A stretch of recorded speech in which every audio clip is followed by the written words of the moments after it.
போகணும் இல்லையா? ரொம்ப சிறப்பு. நிச்சயமா. ஏன்னா யோக பைரவரை வழிபாடு பண்ணிட்டு வர்றது துலாம் ராசிக்கு 5ல் இருக்கக்கூடிய ராகு பகவானால் ஏற்படக்கூடிய பாதிப்புகளில் இருந்து மிகப்பெரிய நல்ல பலன்கள் கிடைக்கும். நிச்சயமா நிச்சயமா.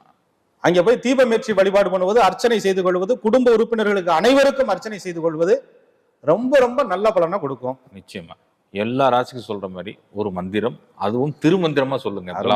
அருமையாங்க. துலாம் ராசிக்கு அந்த பைரவருடைய மந்திரத்தையே இந்த வருடம் முழுவதும் பயன்படுத்திக்கணும். ஓம் பைரவாய நமக.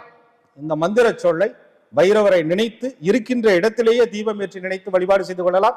அருகில் இருக்கக்கூடிய பைரவர் கோயிலுக்கு வருடம் முழுவதும் போயிட்டு வரலாம்.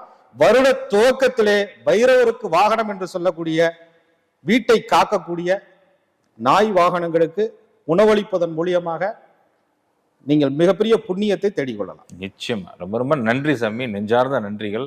சுகமே சொல்க. சுகமே சொல்க. குருவருள் துணை நிற்கும். குருவாழ்க. குருவே துணை.